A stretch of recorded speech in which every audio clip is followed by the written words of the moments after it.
반갑습니다. 오늘은 8월 18일 화요일입니다. 오늘 본 말씀은 이사야 29장 1절부터 14절까지 말씀입니다. 오늘 본 말씀을 보면 슬프다 아리엘이여 라는 말씀으로 시작하게 되는데, 여기서 아리엘에 대해서 여러 가지 이야기가 있습니다. 어떤 학자는 우루살리마, 살렘의 성이라는 의미를 가지고 있었던 단어가 우루엘이라고 바뀌어서 엘의 성이라는 말을 바뀐 것이 이제 아리엘로 불러졌다라고 이야기하는데, 이런 의견은 많은 학자들이 취하지는 않습니다.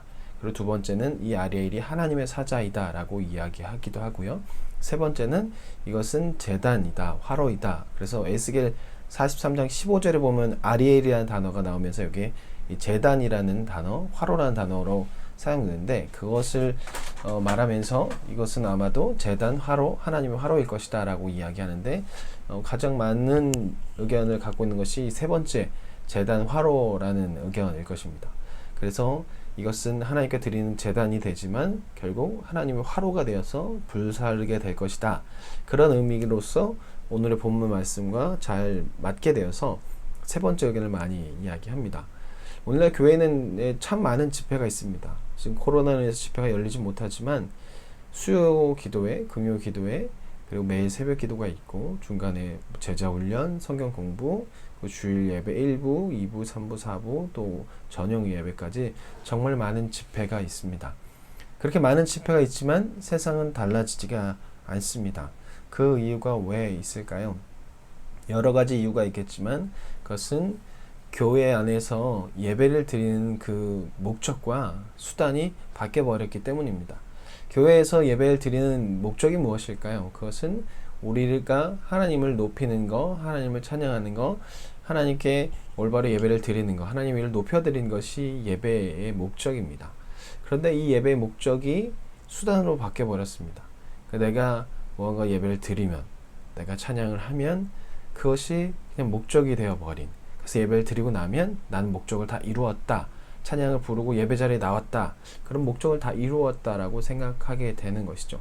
그리고 두 번째는 우리가 하나님의 이름을 높이기 위해서 예배를 드리는 건데 마치 내가 은혜를 받기 위한 것으로 바뀌어 버리는 것이죠. 물론 예배 가운데 은혜를 받아야 합니다. 근데 그것이 첫 번째 목적이 아니라 우리의 첫 번째 목적은 바로 하나님을 높이는 것이 되어야 할 것입니다. 그런데 목적도 내가 되어 버렸고 목적이 아닌 수단이 또 목적이 되어버리니까 결국 이 예배는 형식적인 예배가 될 수밖에 없었고, 내가 은혜를 받지 못하면 그 예배는 결국 예배가 아니다 보니까 결국 이 예배는 점점 형식적으로, 그러다가 점점 예배는 사라지게 되고 삶도 전혀 하나님이 없는 그런 삶이 되어버리는 것이죠.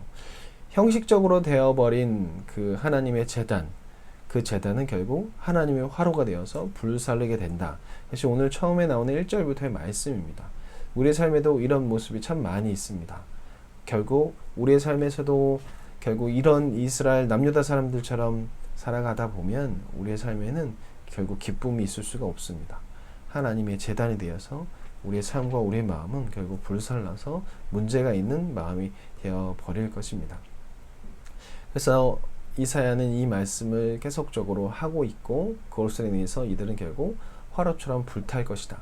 종교적 열심이 정말 많이 있지만 그것은 열심이고 하나님을 사랑하는 것이 아니라 형식적이기 때문에 결국 문제가 될 것이다 라고 이야기하는 것이죠. 남유다, 다윗으로부터 시작됐던 남유다 종교적 열심이 엄청나게 많았습니다. 정말 많은 절기를 지켰습니다. 그러면서 절기가 되면 돌아와서 하나님을 섬기고 노래했습니다. 절기뿐만 아니라 매일매일 여러 가지 제사를 지냈습니다. 하지만 형식적인 것이었습니다. 그러다 보니 결국 이들의 그 제사 안에는 하나님도 없었고, 그러다 보니 이들의 삶에서도 하나님이 없었습니다. 단지 하나님은 이들에게 우상이었습니다. 그렇기에 자신의 삶을 드린다는 것은 이들에게는 말이 되지 않는 거죠.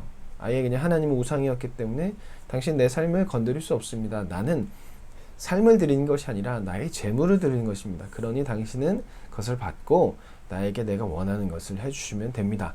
이것이 우상인데 이스라엘 백성들은, 남유다 백성들은 하나님의 우상을 생각했기 때문에 자신의 삶을 고치지도 못하고 고칠 생각도 없었던 것이죠. 결국 그것으로 인해서 남유다 백성은 심판을 받게 됩니다. 근데 하나님께서 그 뒤에 부분도 보면 중간에 가보면 하나님께서 그들을 치고 있던 그 대적들을 물리치는 장면이 나오게 돼요. 이것은 바로 하나님께서 모든 나라의 주관자라는 것을 말씀하시는 것이죠.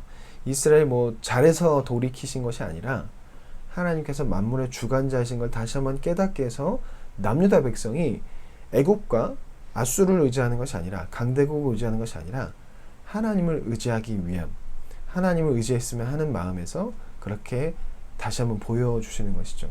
이들이 자꾸 애굽을 의지하고 아수르를 의지하지만 그 강대국마저도 하나님께서 무너뜨릴 수 있는 그런 만물의 주관자이시다라는 것을 보여줌을 통해서 더 이상 강대국이 아닌 하나님을 의지하는 그런 마음을 갖게 했으면 좋겠어서 결국 이렇게 행동하십니다. 그런데 이들의 마음은 변하지가 않습니다. 9절 말씀부터 보면 이들이 맹인이 됐고 글을 읽을 줄 못하게 되는데 그게 다 하나님이 그렇게 하셨다라고 얘기하는데, 이것은 전에도 말씀드린 것처럼 이들의 고집이 워낙 세서 마치 하나님께서 그렇게 하신 것처럼 아예 바뀔 생각이 없다. 아무리 하나님이 예언자를 보내도 말씀을 해도 여러 가지로 이야기해도 이들의 마음은 완고해져서 완악해져서 고집불통이라 절대 바뀌지 않는 상태라는 것이죠. 그 이유는 이들에게 있어서 형식적인 예배가 주된 예배가 되었기 때문입니다. 예배가 없으니까, 예배 안에 하나님을 만나지 못하니까, 하나님을 하는 온전히 예배를 드리지 못하니까 결국 어떻게 되냐? 삶에 지혜가 생길 수가 없는 거예요. 삶에서 말씀을 살아갈 힘도 없고 살아갈 생각도 없고 살아가는 방법도 모르는 거죠. 예배 가운데 하나님을 만나지 못하니까, 하나님의 말씀도 관심이 없으니까 결국 삶에서 살아갈 수 있는 지혜가 없습니다. 참 많은 그리스도인들이 삶에서 그리스도의 모습을 나타나지 못하는 게 참 많이 있습니다. 목회자도 그렇고 저도 그렇고 많은 사람들이 그런 모습이 나타납니다. 그래서 참 안타까운 모습입니다. 교회 안에서, 같은 교회, 큰 교회 안에서 주차장에 사고가 났습니다. 그런데 그것으로 엄청나게 많이 큰 문제가 발생하기도 합니다. 왜? 서로 모르고 서로 하나님을 예배하러 온 것이 아니라 내가 예배하러 나의 마음을, 나의 형식적인, 나의 어떤 것을 고치려고 온 것이기 때문에 결국 이 같은 교회 다니면서도 싸움이 벌어지게 되고, 수많은 그리스도인이 불법을 행하며 좋지 못한 것들이 많이 벌어지는 이유, 바로 여기에 있습니다. 예배가 형식적인 것, 하나님을 단지 우상으로 생각하기 때문에 내 삶을 드릴 생각도 없고 드리고 싶지도 않고 고치고 싶지도 않고 그냥 당신은 내가 원하는 것을 그냥 주시기만 하면 됩니다. 이렇게 형식적으로 생각하며 결국 우상으로 생각하기에 한국 그리스도인은 변하지 못하는 모습이 참 많이 나타납니다. 우리 모습을 계속 돌아봐야 합니다. 저도 오늘 말씀 묵상하면서 참 많이 생각하게 됐습니다. 나는 과연 바뀌고 있는가? 나에게 만약에 바뀌라고, 내 삶이 잘못됐다고 하면 어떻게 할 것인가? 참 돌아보는 시간이 되었습니다. 우리 신앙은요, 매일매일 돌아보는 것입니다. 나는 어떻게 살고 있는가? 나는 형식적으로 예배하고 있지는 않은가? 나는 하나님 우상으로 생각하고 있지 않은가? 늘 돌아봐야 합니다. 이 돌아봄이 나를 살리게 합니다. 이스라엘 백성은 돌아보지 않아서 결국 하나님께서 맹인이 되게 한 것처럼 그런 모습으로 살아갔습니다. 우리의 모습이 이런 모습이 나타나지 않도록 늘 매일매일 하나님의 말씀을 읽으며 그 말씀 안에서 나를 돌이킬 수 있는 그런 우리가 되었으면 좋겠습니다. 그러면 내일 뵙겠습니다. 안녕히 계세요.